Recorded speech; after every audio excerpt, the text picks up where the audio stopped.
Welcome, everyone. Tico Casamayor here at the Strive 305 podcast, along with my co-host, Ervans Augustine. That's me. From Urban Impact Lab. I'm going to do a little surprise for everybody here because right now you're just seeing a one-camera shot with this young lady here next to me. But when we go to the wide camera shot, you're going to see a record for us. Give me the wide camera there, Anthony. So there you go. We got 3 guests, 2 hosts, 5 on the table. That's a first for us, but we're very excited about it. Ervans, yes? Yes, we are. You are? I'm very stressed. But okay, let me get my intros and my thank yous in. Thank you to our Mayor, Levine Cava, for the Strive 305 initiative and for having us here. Thank you to our district commissioner. I hope you all know your district commissioners because I'm going to call you to see which one. We're going to name each one.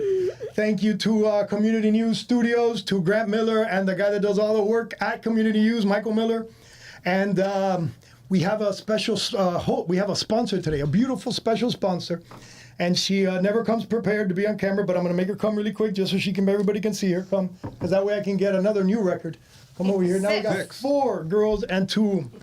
So this is Candles by M&M. If you see all these beautiful candles here, that's Veronica Ventura. She does all her candles herself. Veronica, tell me really quick, how do you make your candle? Tell them what it's made out of and all the cool stuff.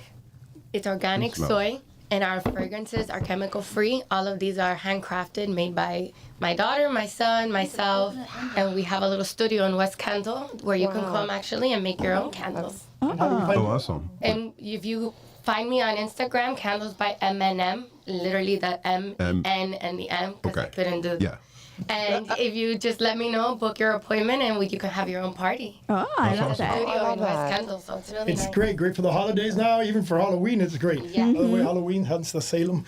I'm going to be a warlock, I believe, on Friday for Halloween, just in case anybody wants. I'll send pictures to all of them. So, I appreciate it. Yeah, I'm going to be a sexy warlock, though. Okay, that's the only way to go. All right, let me give you, you're all reading who our guests are, but I'll read them out for you. We got Monique Hayes, partner at DGIM Law. Right, partner, but you're actually the owner, right? Well, I'm a partner, a law partner. You're the boss.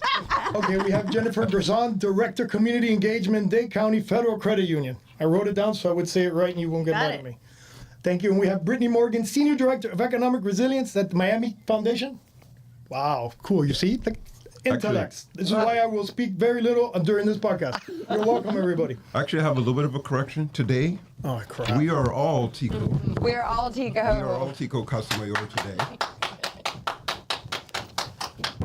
Hi, my name is Tico Casamayor. What are you doing? We're going to talk about. We are all Tico. Okay. I just want to give you a shout out and say thank you for coming to help out on your birthday. So you're the host with the most. So today, we are all Tico Casamayor. I'm speechless. Happy. I think that's a first for a second. My head is melting. Didn't realize how big my head was, but wow, I love take these home just to stress you out more, just to have more of your face around the house. Oh my God, no! Can you guys just use them throughout the whole show? Frame it. Hello. Hello. Look at this. You've made me stutter. For the candle lady, you're welcome. Is there in the studio? Is there an Nirvana's Miami Minute or no? No, we don't need it. Okay, no, that was the minute. I think we got a full show to talk about right now, so I was just gonna. This was my minute, so we will take it on that. Thank you, and we'll jump into see this why? conversation. See why I love this guy. This is why I love this guy. God, I try to hate him, but I can't. I always love him. After Friday, I wanted to kill him, and now I love him again. Okay, this is a very, very, very important show. Thank you, Ronnie. Thank you so much. Yeah, I don't want to make you stand back there. Very, very important show. We're going to learn a lot of things, but stuff, well, I'm going to let you girls do the talking. I promise I wouldn't talk a lot. But you're going to learn about merchant cash advances. We're going to learn about how to spot the red flags on contracts. Yes, huge for my listeners because our listeners, so you understand, Strive 305 is an initiative to help the small business community, right? So what do? We bring either small businesses to help promote them, grow them, and let them teach others their story, or we'll bring resources like what you all are today, resources to help them learn from you and for you to teach us what not to do, what we can do, how do we better what we're doing now, right? Because it's a never-ending learning process, as I know. I'm really not that old looking. It's just business destroys you. So that's what you guys are here for. And then we have our website, which is a hub for all of this. All of you probably are already on the website, as resources, so you could all find them through there. You should totally sign up if you haven't been signed up yet. It's a what? Strive 305 Strive305hub.com. Yeah. Yeah. We have CDFI. I don't even know what that is, but you're going to tell me in key terms. Let them go.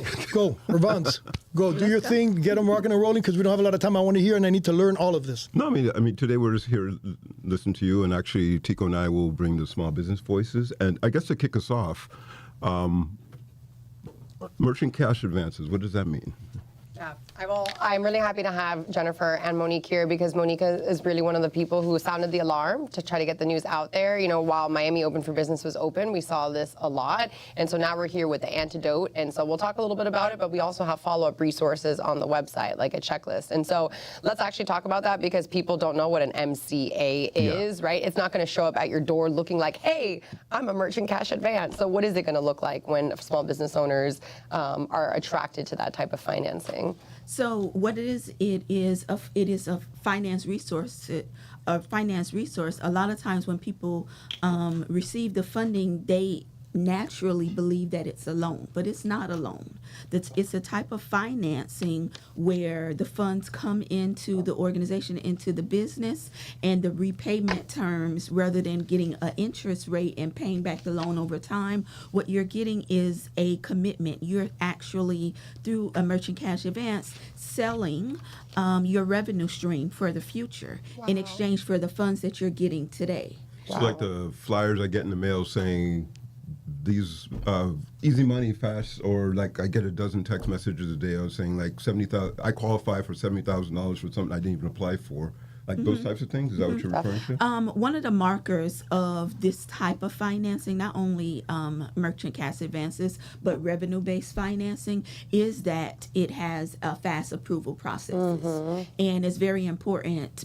And an important consideration for the business community. A lot of times that you do need fast approval and rapid funding. And so that's one of the resources and one of the draws to it. What we want to do is make sure that you're aware of the consequences and risk when you're taking on this particular type of financing. So like I said, it's not a traditional loan in the sense that you have paying back interest over time. And because in a loan context, you have limits on the amount of interest that are by state law, how much interest can be charged.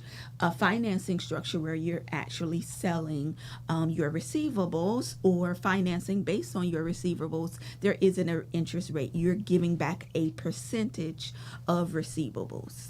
And another important consideration when you're taking on a revenue-based financing structure like an MCA is understanding how the repayment is going to, in a practical sense, happen. Sometimes those lenders or finance partners, they have access to your accounts, and they're able to, on a daily, weekly, or monthly basis, sweep the accounts in order to get back their percentage. Oh, so you don't even send the payment. They connect directly to your bank account and just automatically withdraw it. Yeah. So that's a very surprising part a lot of times. I think a good rule of thumb that if it's fast and easy, it's expensive, right? Right. And I think that, they present it to you, through text message or when you're logging in, and you're not thinking of that as a contract that you would want your attorney to review, right? You just think this is, I just sign and drive, right?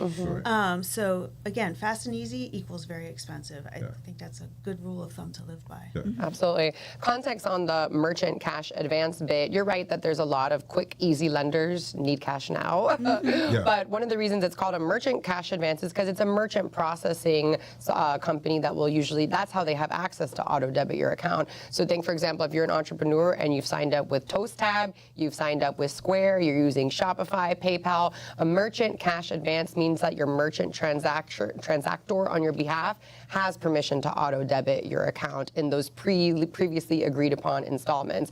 That's very different than a loan, like Monique said, where you have a fixed principal and you have a fixed interest rate. You sign a promissory note to that effect. So while it may take longer to get a loan approval, at least some of those terms are a little bit more transparent, because who knows, you have a really great month next month and they take the same percentage out. You have a bad month and you're seeing less of that money take home. And so just again, MCA, merchant cash advance, means that it's usually going to be a merchant processor or a transactor. That's how they're able to auto debit your money on your behalf.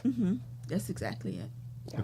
And unfortunately, I don't think you see the depth of how much money they're taking, because like as you said, it could be daily, weekly, monthly, and you're just seeing these little bits of money come out time and time again. If you actually sat down and added it up, you would probably be very surprised as to how much you're paying back for what you borrowed. You said there's no limit on the, well, there are limits on the loans for the amount of interest they can charge. There's not any control or limits on the interest rates for these types of loans? There are other regulations, but it isn't an interest rate, right? And so what we usually refer to is the cap is our usury law. So if it is an interest rate that exceeds whatever the state limit is for usury it's going to be over 18%, then it would not be legal to charge that extreme amount of interest on a loan. But if it's not a loan, it is a sale. It's categorized as something else. Right, Exactly. but when Legally, it's not a loan. Monique, can you say that again? Legally? it's not a loan. And so what that means, the only thing but there are consequences, right? You still have a payback requirement, but it's not a loan. The difference that makes is the parameters and the regulations on what can be charged for the money and how it can be charged, and then how you're able to calculate it. So to Jennifer's point about how rapidly the charges come and how they are accessed, the percentage of sales, if you did a calculation and a comparison, if it were, for instance, interest, so if interest, the max interest could be 18-20%. When you calculate the percentage of sales that you're actually paying on this type of financing, sometimes it could be 40%. Yeah. 30, We've seen that, yeah. 30%. And right? that could be weekly or monthly. Could be weekly or monthly that they're taking out in those increments, right? And those things impede your ability or may impede your ability No, you to never make catch up with payroll, that, right? like, Never catch up. Yeah. You know what that is? It's predatory lending. Yeah, it's predatory. It's a disguise for predatory lending, Right. right? Anything, and you know, on a personal note, a cash advance going to an Amscot or these check cashing stores, that is obviously predatory lending. And I think Right. the We can merchants recognize them, right? We see right, them, yeah. right. I think the merchants hide behind the fact that they are your partner for your merchant Your services, banking partner, yes, right? yes. And so I think that they are able to come with that facade, even though it's still a predatory lending environment. So this is the lawyer like, I can't accept. So, but it could be predatory, right? And one of the ways that I determine if it is predatory is if it's targeted to a certain group that's vulnerable. Sometimes the business community can be in that category, especially in South Florida. We deal a lot on hospitality, service-based businesses that are cyclical. And so there are times we're luckily coming into season, but during the summer months, it is very difficult for our small businesses to sustain themselves. And oftentimes they're turning to these types of financing structure that are just waiting because they almost know once they get you, it's almost impossible for you to exit without an outside source that is willing to refinance.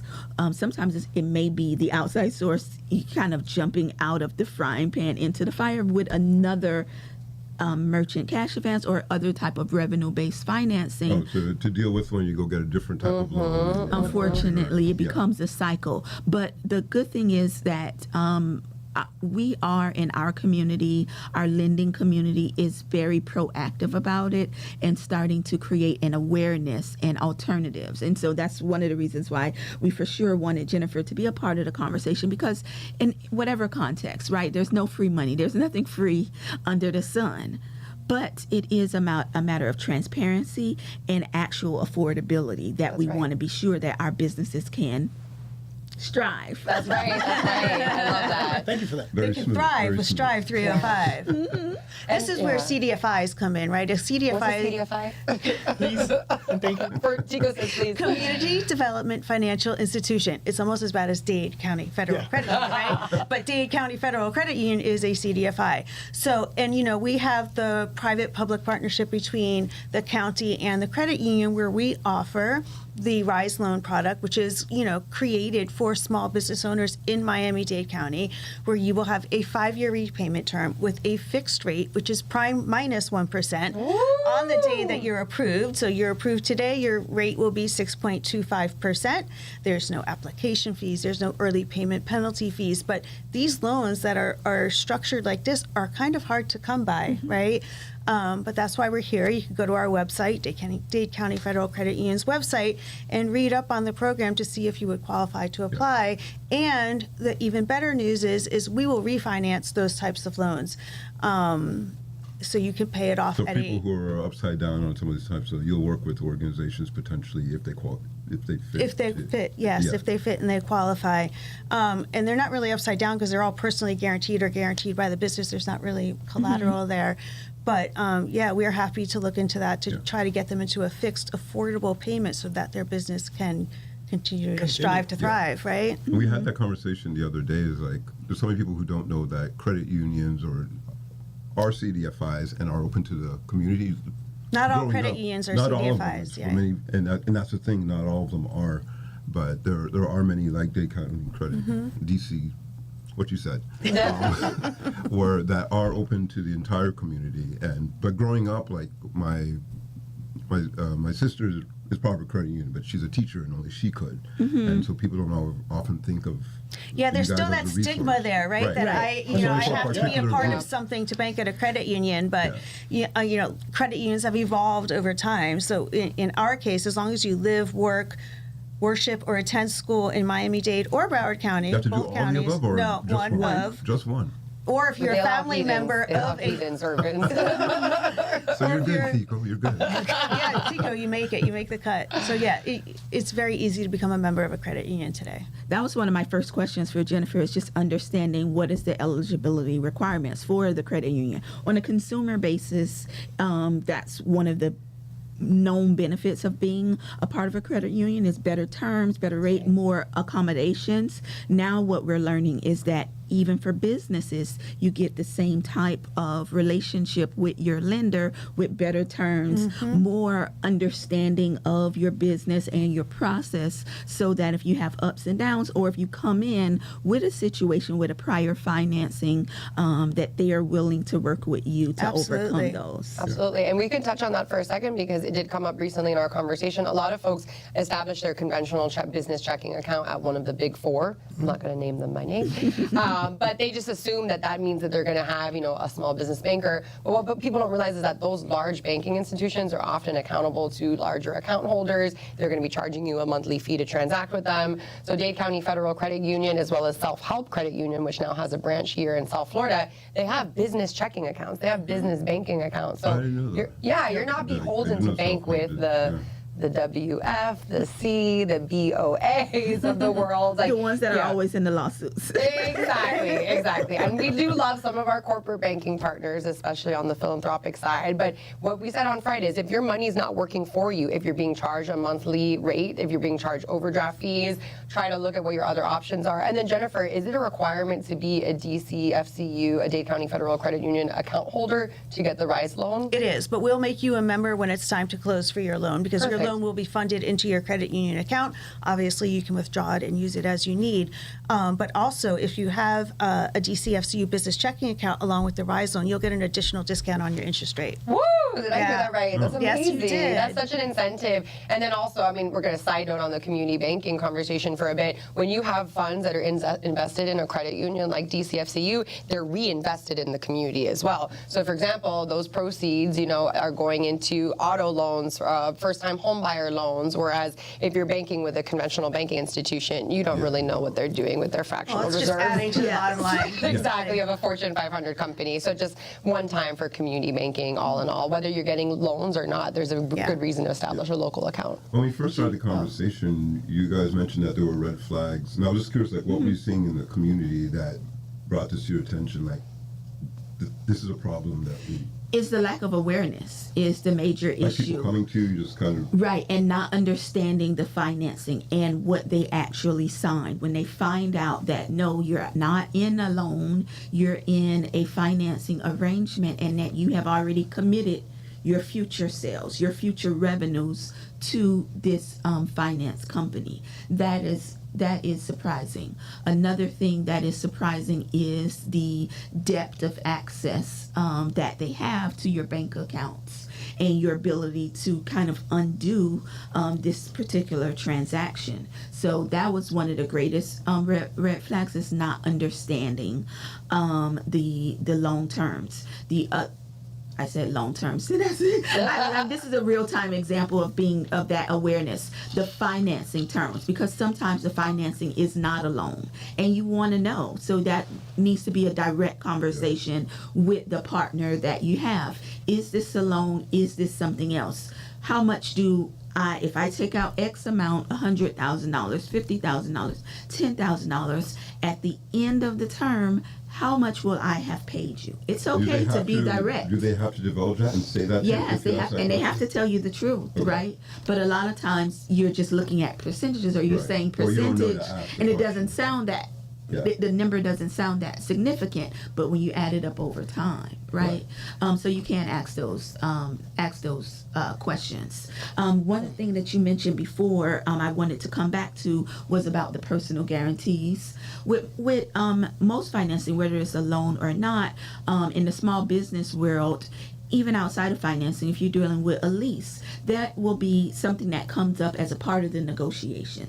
And depending on what your overall resources are for the business and the business history, you may or may not be asked to provide a personal guarantee.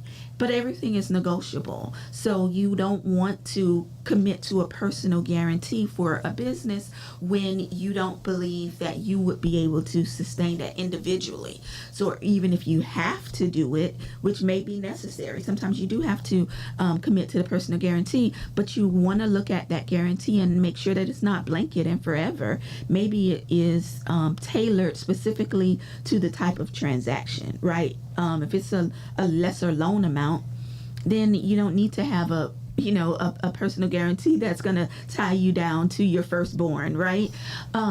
You could have it for a shorter term or for a lesser amount, not the full debt. So I say all this to say, just be aware, one, if you have a personal guarantee, what the consequences of that is. And what that means is that if the loan fails, if the business fails, or for whatever reason is unable to repay, then the other financing partner, the lender, has a right to pursue the party to the personal guarantee. Yeah. Even if you got a workout. That's why people come to you and they're like, well, you're stuck, and they're allowed to continue, and that's why people are coming to you in those situations. Sometimes, so if, for instance, because I only do business, so I represent businesses, so I may get a workout through a bankruptcy, through an out-of-court settlement, terms where we are renegotiating what the business has to pay. Mm-hmm. That does not mean that.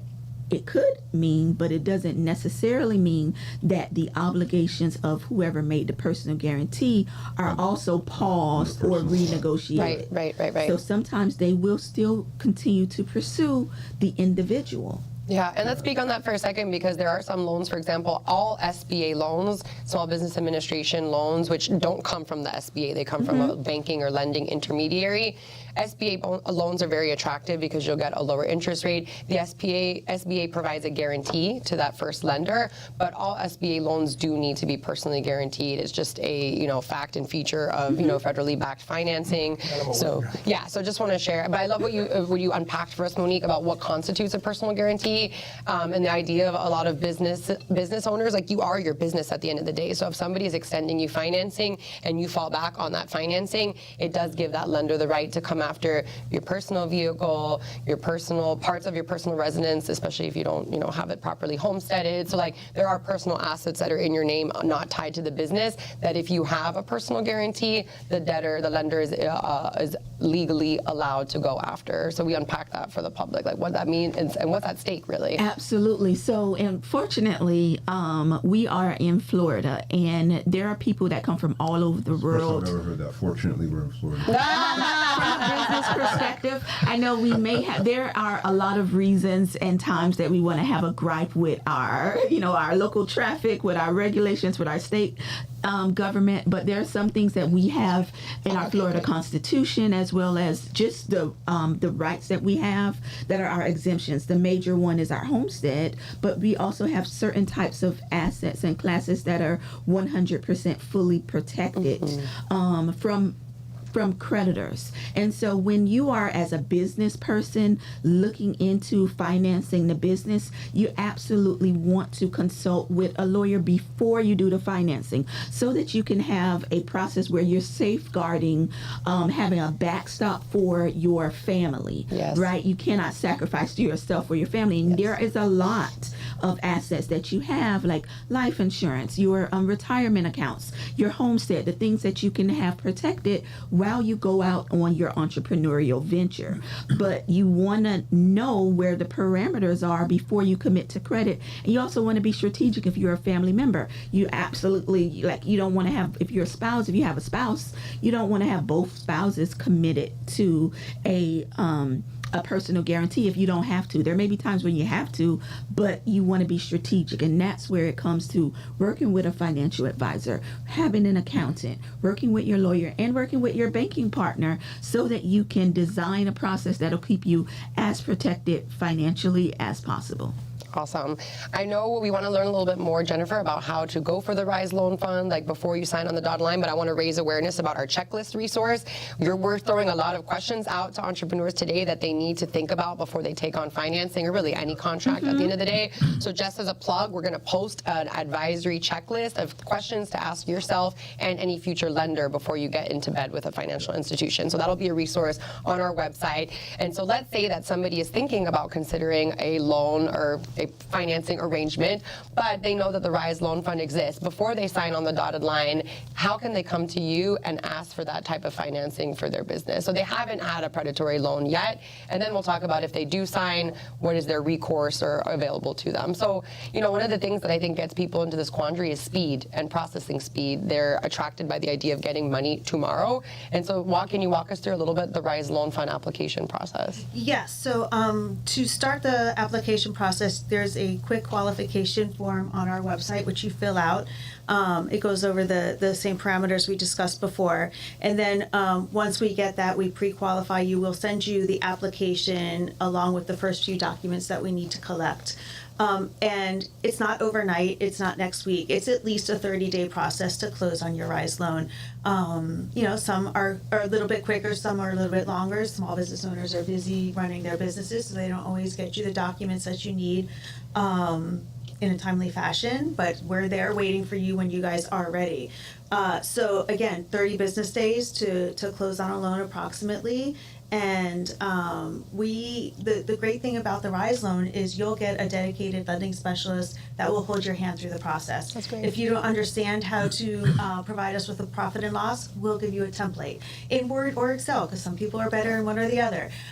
So we truly are your partner, and will truly hold your hand and help you through the entire process. That's excellent. And then those financial documents that you do require, they're things that pretty much all business owners should have: a balance sheet, a P&L, that's a profit and loss statement, copies, tax returns. Tax returns, 2 years, personal and business tax returns. Awesome. So I understand that 30-day period can sound kind of daunting if, again, you 1-800 need cash now, but the idea is to predict what your needs are before you sign on the dotted line. And so let's say Monique and Jennifer, somebody has already gotten themselves into this type of arrangement. We said that RISE Loan Fund can help refinance. Are there any other tips or tricks if somebody finds themselves in this arrangement now? It is definitely monitoring their cash flow so that they could be able to pay to meet the current terms. Absolutely, because you don't want to go into default and lose control over your cash accounts, right? So it is looking at where you can cut resources in order to make sure that you stay out of default, looking at if there are any opportunities to restructure or work out, change, modify the terms. Sometimes you can get a forbearance even on a revenue-based lending scenario. That's really good to know. Where that you'll say, this is the slow season, and so my first priority during the summer months, for example. Now, if we work it out or if we restructure it this way, I'll be able to, meet the terms and get to a point where I could possibly qualify, or the time passes where I could either satisfy that debt or come back and qualify for a loan or financing that will take out that debt. And then if that is not an option, then we're looking at what, meaning if you can't come to the table and get terms that are renegotiated, whether there is a legal proceedings and rights, including through bankruptcy or another proceeding where you can get additional time or modify the terms of that financing. So generally in contracts, like once you sign, you're in it, right? That's right. Whether it's a lease, whether it's a financing arrangement or what have you, you have those obligations and you can't override them. One of the things that we may be able to do in a bankruptcy, a reorganizing, not like a Chapter 7. When people think of bankruptcy like closing, not that type of bankruptcy, but in the type of bankruptcy where you're continuing the business. So there's specific small business bankruptcy proceedings. You're able to negotiate with your creditors in that process to restructure your repayment obligations, and then some of the rights, for instance.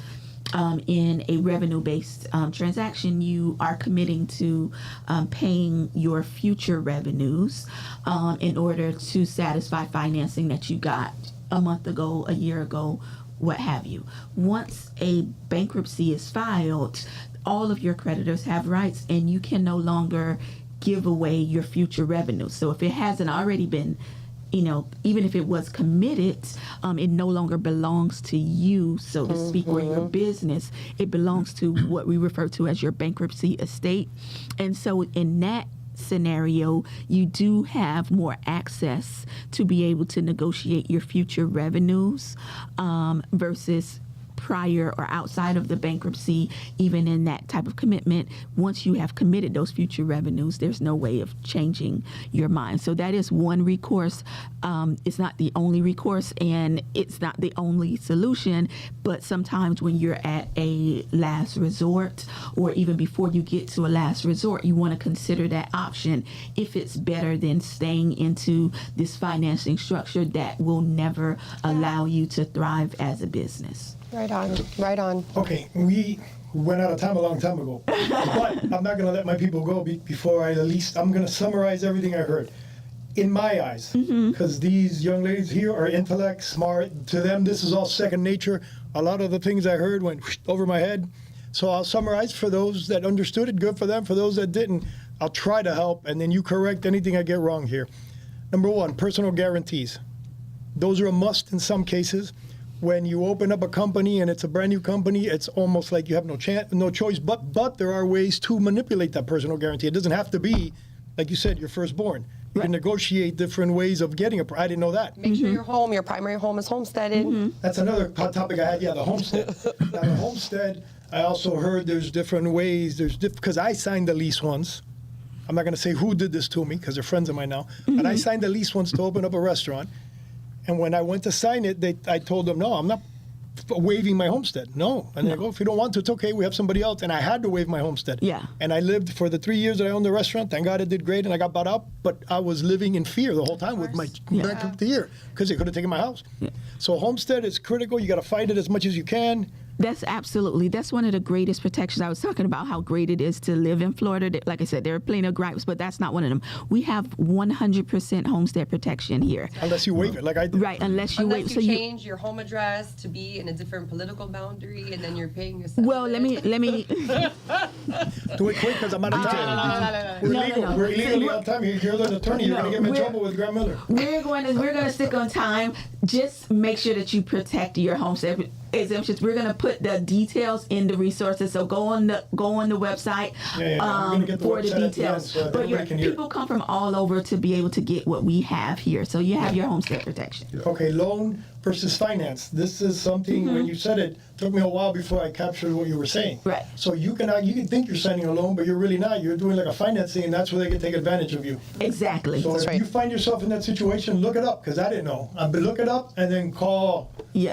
Monique will take care Talk of to this the one. person who's giving the loan to determine what type of situation are you? Are you in a loan or are you? Yeah, but I still wouldn't understand. So Yeah. what do you do? I'd go to the Stripe 305 Hub and ask for my Yes. free legal advice, which they give you. Yes. Look Or up I for- go to Monique and tell her, is this right? Yeah. Because it makes no sense And I not to think it risk is your life really- over not getting something checked by an attorney before. Every time you Exactly. sign anything, it's a contract agreement, it's a lease agreement, it's a bid, it's a procurement effort.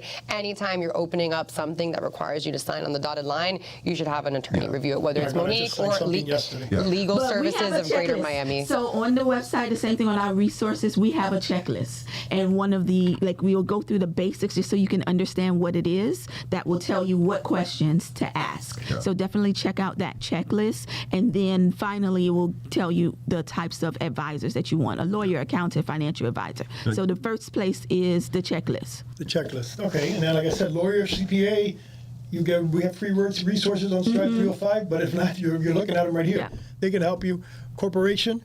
I know a lot of times people don't even open up a corporation when they have their own business. They just run it out of home. Opening up a corporation is obviously number one, right? Some type of entity. It doesn't necessarily have to be a corporation, but what you want to do is minimize as much as possible your personal exposure. So that's one way of doing it, is doing business through some type of entity, a LLC, a corporation, what have you. Now, there's a caveat. Not only opening it up, is actually following the protocols of the business. So that you can't, create a business, but then everything goes into your personal bank account. Right. Yeah, do it and the right keeping way. it Or use it separate. as We your should have a workshop on LLC, S Corp, C Yes. Corp, because there's also tax implications, there's personal life. I'm hearing there's another If we can webinar come coming back on and that. just talk about the 100%. structuring That's the huge. business and how to stay out You of can trouble. change it too. You can start off as an S Corp. You could go to of LLC. course. Okay, next webinar incoming. Yes, We're yes. gonna Okay. come back about that. Yeah, I got But more. something. Do not leave you. Do I not got leave your more, pants but- down. but That's look, what the. Look who's all looking at us over there. Grandma. Okay, so I'll just go with the last thing. You keep saying checklist. You keep saying checklist. Website. Yes. What the heck's the website? What's the address? Where do I go find this thing? I On haven't the heard count it of yet. three, strive305hub.com. I know, but that's on there. And where does Yeah. that lead Yes. you We're to? gonna Well, you upload it. guys have one, don't you? Where's your checklist at? It'll be We're- uploaded on the let me- hub. Sorry, just to clarify, we're putting it on the hub website so people don't have to look all a million different places. Also, we're going to commit to making sure that we're individually on the hub website also, so we can be connected there. So we'll have Dade County We're there. Federal Credit Union is already there. there. I'll get there with there. with my firm DGIM Law, also for like estate planning, trust and wills and that sort of stuff. I'll get on the hub too. So all you have to remember is get onto the hub and you'll find every resource, including the checklist. We also created, I forgot that we created a Yeah, the infographic. the matrix that has a lot of this information on it. Yep. So I'll circle back with Grant and Friends to put that PDF on there so people could download it directly off of YouTube if they wanted to, and also direct people to the Strive 305 hub. And All right, I'm ending this thing, but just so you understand, I've been in business. Our company, our family business, 1946. 1971 in Hialeah. All this time, and right now How I'm old leaving are this. you? Since 1946, dude? Oh, The yeah. business. But I'm leaving. He came back from war, actually. I'm First leaving. World War. I'm leaving this podcast extremely stressed. I went through a roller coaster of emotions and stress emotions Yeah, because of everything I was hearing from you. So I'm horrified.